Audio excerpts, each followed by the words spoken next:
we will have a class Friday.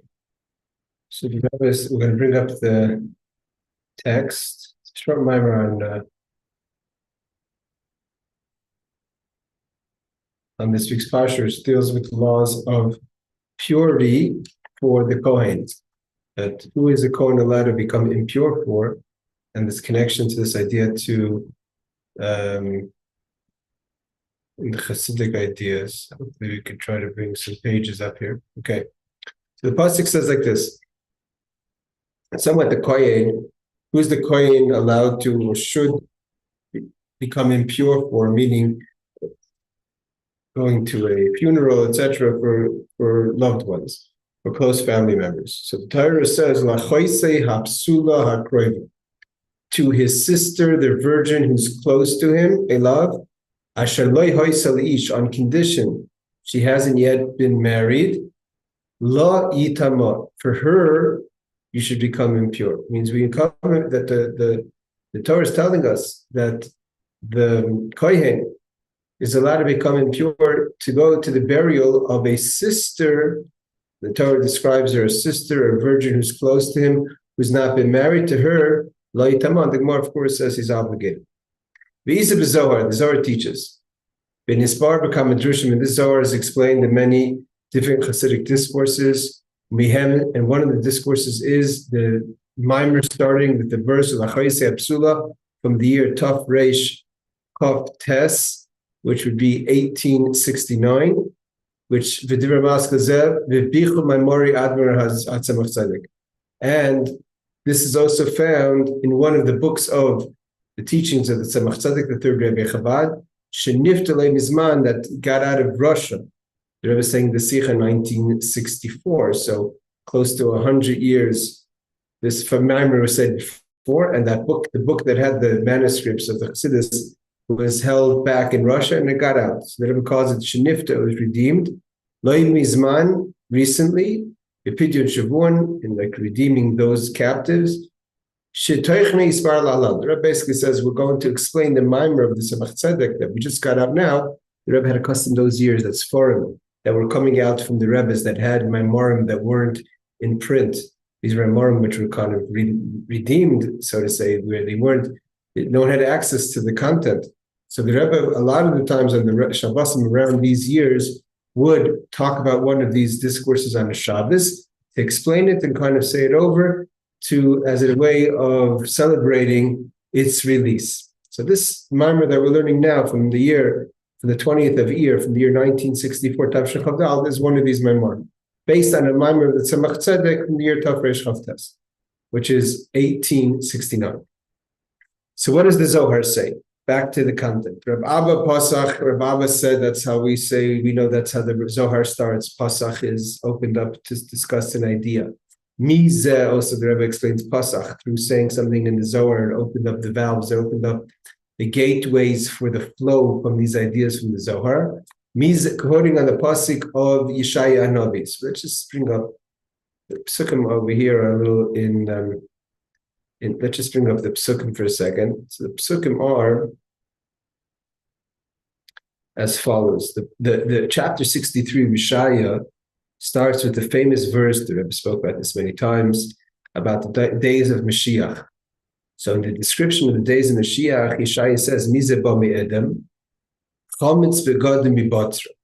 And the combination, really what we're holding now, Edom represents Western civilization, Batra is Iraq, Iran. So the pasuk says, who's coming from Edom with surah garments from Batra? Zehadur belvushe tzoye berev koich animedaber b'tzedakah rav lo hishia. So with greatness and strength through the salvation of tzedakah. Okay, then we have Pesukim that we're going to have to get back to as the Rebbe continues the Maamar. The Rebbe is going to be he's going to be quoting different verses from this chapter, from this prophecy of Yeshaya Navi. Specifically, we're going to be looking at the verse that says, Pura derachti levadi, a winepress I trod alone, mi amim ein ish iti, and from the people none was with me, ve'edrachem ba'api, and I trod on them with my raft. Varamseim b'chamosi, and I trampled on them with my fury. V'yez nitzcham, this is an important verse that we're going to see in a second, and their life blood, from the word like zon, you spritz blood, it was called hazaya in the Torah. Nitzcham really means from the word netzach, strength, but in this case the netzach is referring to the blood, because the blood is the strength of the person. Al begodai b'chol magushe egolti. So, and their life blood sprinkled on my garments, and all my clothing are soiled. And Ga'alti also could be similar letters from the word Geula, redemption, but also the word Magil, disgusting, which is that the clothing are soiled because of disgusting. This verse is what we're going to be focusing on. So the pasuk, so back to the Maamar. The Zohar says, Ravamar pasach, Rav said, who's this who's coming from Edom, from Rome, what Rome represents? Chametz begadim, the glow, your chametz from the word from is soiled. Your clothing from Batra, which is in Iraq. The Maamar explains what's this pasuk talking about. Mizag bami Edom is talking about where Hashem's going to come redeem the Jewish people. Migolis Haravi, not just of any redemption, but this fourth redemption, Golis Edom, from the exile of Edom, of Rome. The Zohar says that then Hashem is going to enclothe himself in garments of revenge against Edom and everything Edom did to the Jews over the 2,000 years of the Galus of Edom. Until the clothing are going to be soiled, and that's why it says, like I said in the verse at the end, my clothing are magil, the galti is disgusting or soiled. Why would he do this? Why is Hashem going to clothe himself in the clothing of vengeance and fight with Edom until his clothing are soiled? Means he's ready to get dirty, literally speaking. For what? Why would he do this? For his sister, the virgin, which is of course referring to the Jewish people. Yitmah, he's ready to make himself impure. He's ready to get into places of uncomfortable places that Hashem doesn't want to be, tamei, on behalf of the Jewish people. Begina lakamalo, so he could go down and lift her up, so to say, the Jewish people, to lift them up out of Galut. So this is what the Zohar says on the pasuk. So the pasuk but to reference, the Zohar says to Hakadosh Baruch Hu days of Mashiach. It's referring to Hashem. Hashem is the Kohen, that for his sister, the virgin who's close to him, who wasn't to another person. We're going to see at the end of the Maamar how beautifully each one of these descriptions is a compliment to the Jewish people. How notwithstanding of the Gullus, and notwithstanding that Hashem has to soil himself to get us out, but essentially we're close to Hashem, we stayed loyal to Hashem. And then he's ready to do that. Why? Because we're his sister, the virgin, his sister.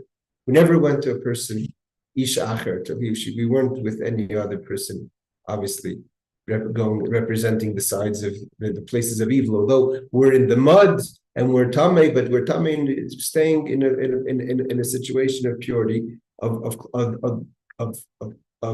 dedication, and so to say, commitment to Hashem, notwithstanding if we're not perfect. That's the idea of the Zohar. So the Rebbe explains, to understand this, we first need to understand how you do this idea.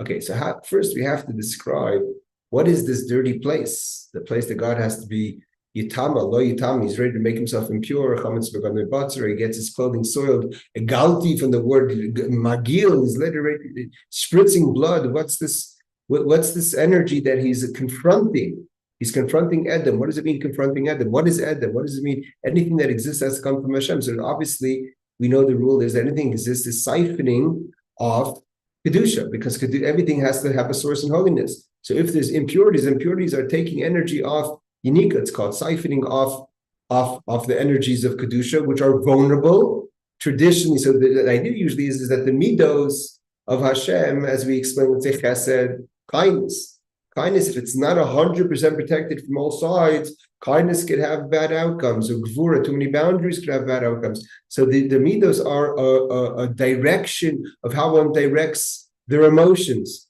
right? But like just in a person could be very loving, but that loving could be given off the wrong impression. That could be damaging. So to the midos, seemingly the midos are the sources where there's a unique achitzainim. So in those damaging or situations that are not explained or expressed properly leads for opening for unique achitzainim. So the Rebbe says number one is the actual sphira themselves. They're not siphoning off the sphira itself. Is the attribute stays holy. They're not taking that it's actually a negative side of chesed of Hashem. And therefore, that we mean to say, what does it mean to siphon off the life? If it's taking from the actual midah, means that there's something that's connected to the impurities or the negative, that there's a negative of God's chesed. You can't say that God's chesed is all holy and good. So what are they siphoning off? You can't say that the actual lights and vessels themselves have anything to give, so to say, life to the negative. But it says it's siphoning off the midos, off the spheres. So what's it mean? It's how you enclothe yourself. Like a person, right? The message, my father used to tell the famous story of the soldier who meets the czar and took a swim and he was naked and stands in front of the king. The king says, "Where's your uniform?" He says, "Who serves you, me or my clothing?" So although that works maybe one or two times, the czar wants to see you in your uniform, but the uniform represents in a more distant manner, so to say, the garments represent the more distant manner, the essence, the thing that's enclosed in it. So the actual midah itself, the attribute is all holy, the vessel and the light. But it encloses itself, means it manifests itself.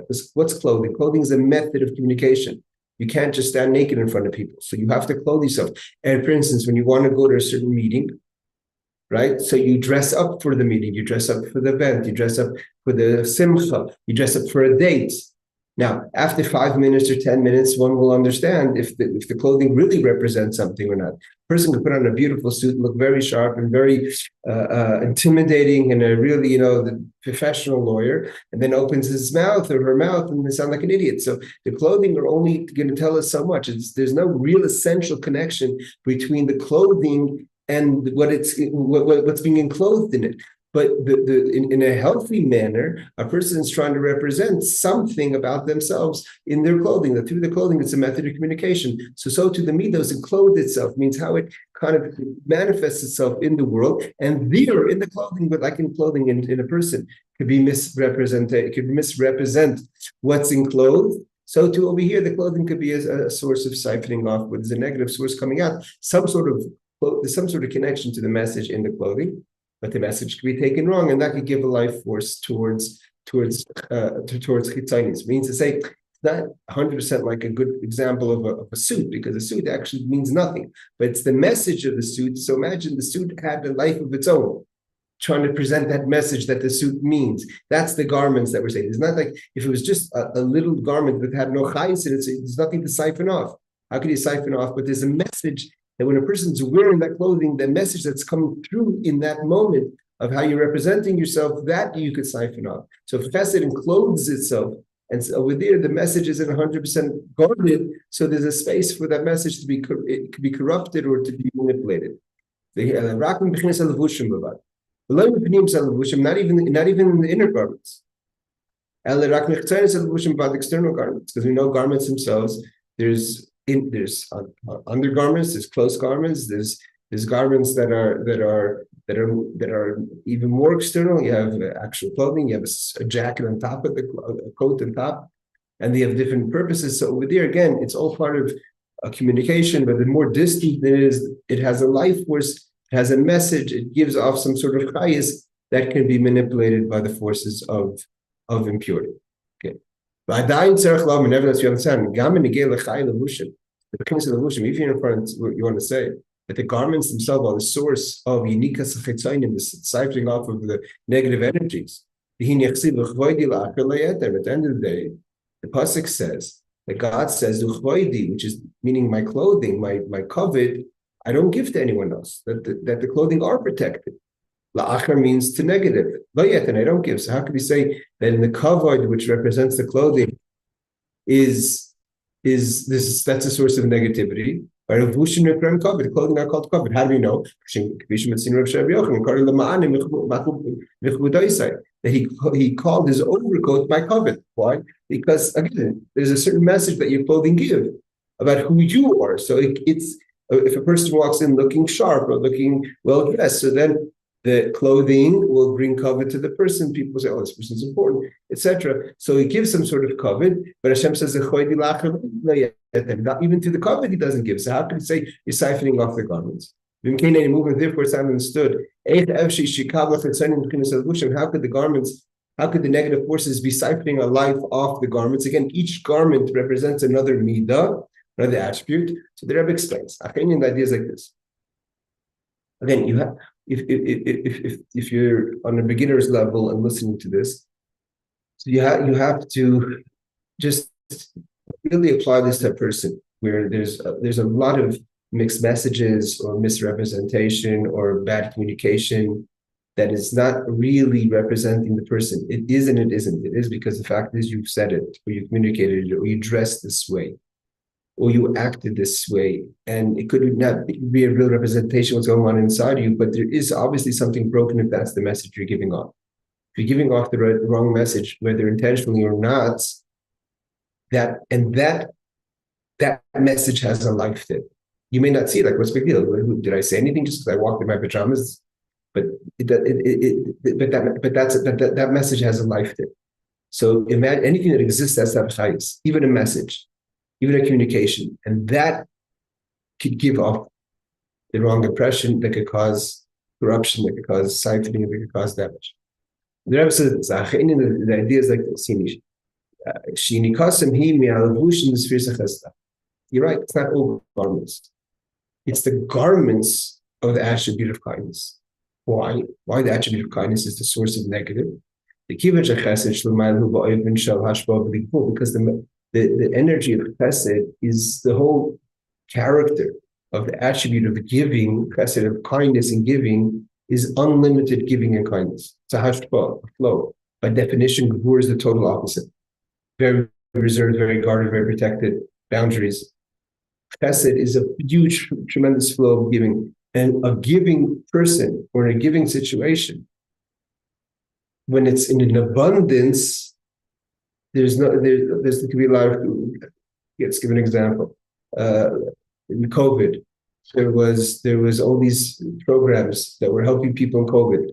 At the time, it was in abundance. Anyone who signed up got monies, and then only later did they start going to the paper and say, this person say the truth. Is this business really needing that much? Did they need that much? Did they have to use the money? Did they just use it for themselves, or did they use it for the business? I mean, at the time, no one asked any questions because that was just chesed of giving, flow of we need to flood the market with resources so people could keep their businesses open and pay their salaries.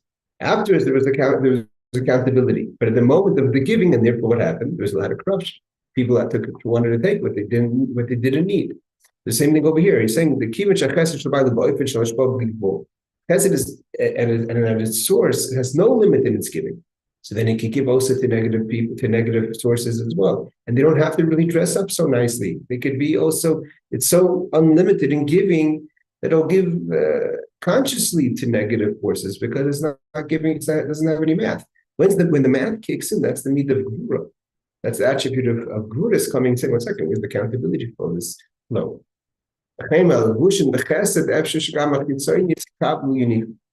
And so when it's the garments of that, it's such a flow of giving, although in the actual midah itself, it would only give to something holy. It doesn't want to be connected to anything that's separate from God. Because you have to remember something. There's one fundamental rule over here. Everything godly is batel. Means anything that's connected to God is totally nullified to God. The fact that there can be existence of something that's nifra, that's separate, that's a chiddush. God allowed in creation that there should be something that's separate. But if something that's getting from the midah, it has to be connected to Hashem because the God is one. Hashem echad, and Hashem is everything is one about Hashem. It's not like the bittul is an avodah only because you're a nifra. But the closer you are to God, it's not even an avodah because yitaka don't exist. It's only an impression that you think that you exist. But in chesed itself, there's no space. But in the garments, it's expressed. So then the negative could get discipling. Where do we find this? Avram was the quintessential giver. Although when he gave traditionally he had his limitations. He said, I'll give you food. You have to say thank you to God.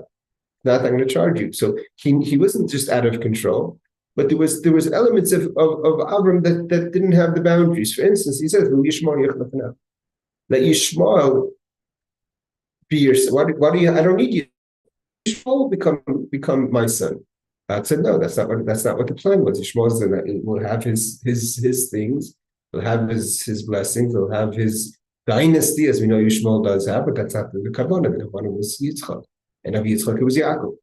Why would he want to give Yishmael? Is because Avram is chesed, yes, so therefore Yishmael is not a contradiction, because he's all about giving. And that kind of mindset of just constantly giving into everywhere allows for corruption and mismanagement and siphoning, etc. And the klippas are not just taking and saying we don't want to give. They fight. They're menagid. Menagid means an enemy on Hashem and his Mashiach. They don't agree with Hashem and the message of Mashiach. Against the Jewish people. They're taking all God's blessings and they're cursing out the Jews, and the worst, they're fighting the Jews the whole time. And that itself, they destroy everything about Judaism and Torah mitzvahs, and they exile the Jews. How do we? So now we're back to the pasuk that God has to take that energy back. All the 2,000 years that Edom has been siphoning off God's kindness, and notwithstanding of them being a menaged to Hashem, Mashiach, and Am Yisrael, and putting the Jewish people in Galus, God now is saying enough's enough. That's not going to go on anymore. So what does God do when He wants to close the faucet? How do we get out of this Galus? This power that the Chitzonim were taking, siphoning off the garments of Chesed, and turn off the faucet of their flow. God goes into the attribute of netzach, of perseverance, netzach l'natzeach, to fight, to be victorious, to win. Shehu mitzad midas hadin, it's the netzach within midas hadin b'gvura. That means it's not just enough that there's a concept of boundaries. The boundaries are going to be active and say, no, sorry, there is no place to give chesed and siphoning off to the forces of unholy. Especially those that are menaged, are fighting against the Hashem, who's Mashiach and Am Yisrael, putting the Jewish people in goals. Lamed neged asoynei, that God encloses himself in this mindset of netzach, to fight the enemy, might to fight with him, and to be victorious over the forces of evil. The question is that the Navi asks, why did you, God, get dressed up in Edom's clothes? God enclosed himself in the enemy's mindset, in the Gevura and Din in Edom. He's saying this, like David Melch says, you want to get dirty, I'll get dirty with you. You want to be a manuva, I'll be a manuva with you. Levushe Nekama, he gets into the mindset of Edom, the garments of revenge. By days at the spot, when he fights against the forces of evil to cut off their life force. And they should no longer be a force of strength against the Jewish people, against godliness, against Torah. And that's what the pasuk like we showed before. By Yaz Nitzcham, that Yaz with the word Hazot, it spritzed, it sprayed Nitzcham, the victory, but in this case, the victory is their life force. It sprayed, he got rid of their life force, which is Netzach, the blood, which is what's giving them chayis. God was menatzeach against it, but it was their netzach as long as they were siphoning up. It sprayed on God's clothing, and my clothing became disgusting. Up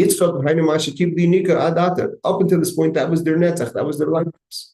They were taking from the garments of chesed, which we know that chesed and netzach on its own, netzach on its own is a strength of chesed. It's from the side of chesed netzach. But here we're talking about netzach of gvura, netzach of severity. That it's the same strength of netzach, but it's passing judgment and saying no more of siphoning off God and then fighting against him. Right? You're thinking you're dipping your hand in your cookies and breaking the cookie jar.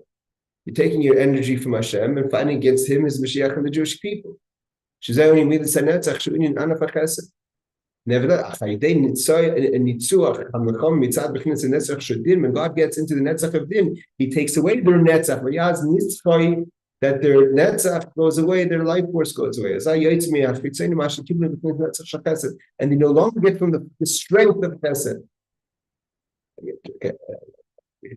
Let's have a few more time. I was trying to finish this page. I just want to say that what does he mean? We know that the midas are divided into three: chesed, gvur, tiferes. The extension of chesed is netzach. The extension of tiferes is yisod. That's why yisod, tiferes, das, keser. And to the left side is gvur and hoid. Means hoid is a character of gvura, of severity. That's why there's acknowledgement. There's a certain distance. Netzach is the force. So it's a force, like chesed is a force. Chesed could be a force that's a concept. Netzach is I'm committed to the chesed. So it's a force of chesed. But chesed, there's also, like we know of Sirius Omer, all the midas have within them the midas. So the netzach is on its own is a force. But put that force together with the gvura, it's a force of limitations, a force of passing judgment, a force of saying enough. You're not getting any more from siphoning off the powers of chesed. So God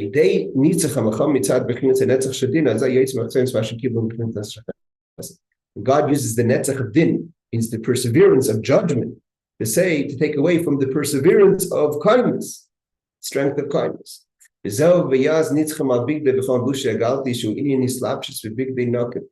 it mean? That their netzach, the netzach that they were taking, their blood that they were taking, sprayed on the clothing of Hashem, that made it magil, made it disgusting, which is God clothing Himself in the garments of nekama, saying enough is not, nekama is revenge.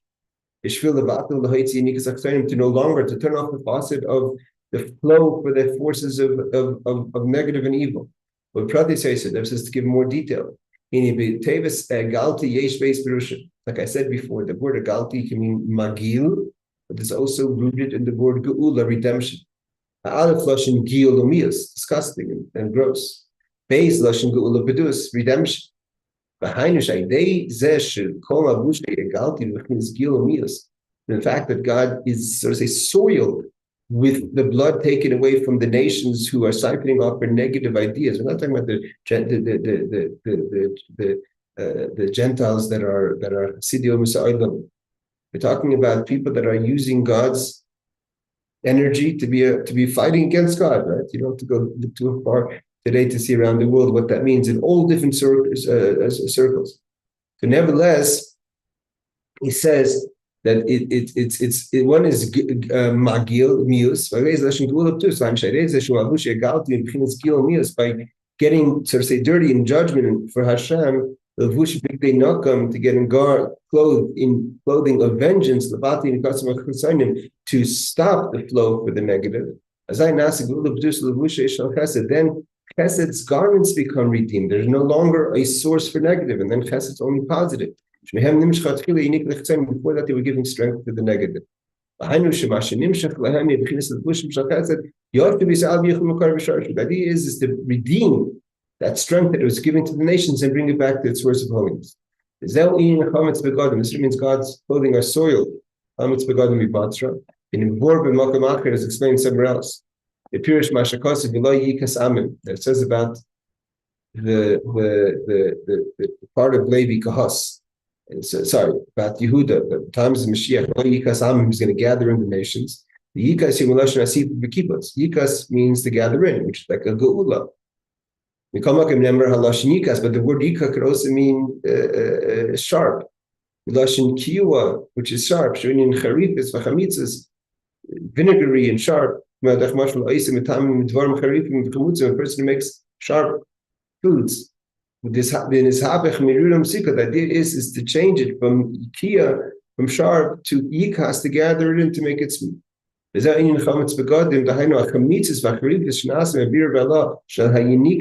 That this soil sharpness, so to say, that happened from elevating the sources of impurity that were siphoning. That at one point was giving foundation to the negative. It's like when you sweeten something that's strong. The idea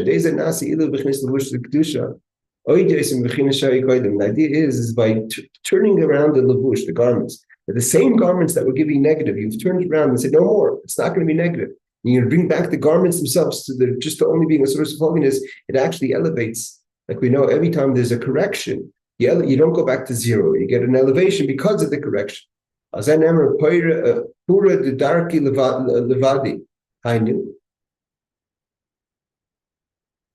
It's also part of the verse over here. He says, let me find the verse.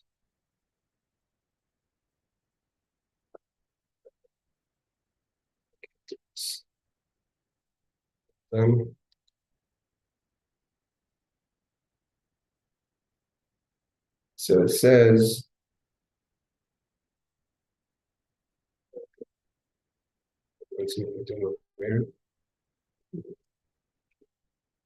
the situation is not working. Like I have to stop the sharing and start it again.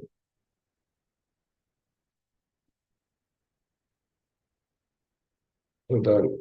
Let's just bring these pages together again.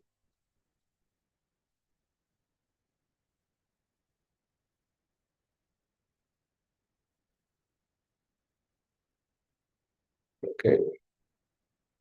Sorry about that. Let's bring this, share the page here again.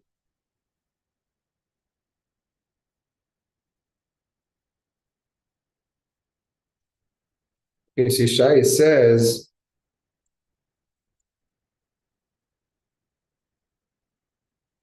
Pura drachti levadi, that's I think we're quoting now, right?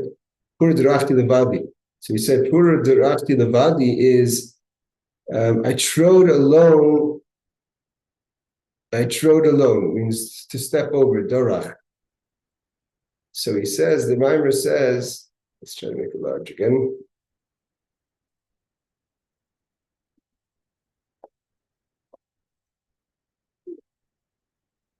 What's the point that Hashem pura derachti levadi, that he himself had to go stomp on it? Why? That Hashem himself has to do it. He can't send any other force to go and do the dirty work, so to say.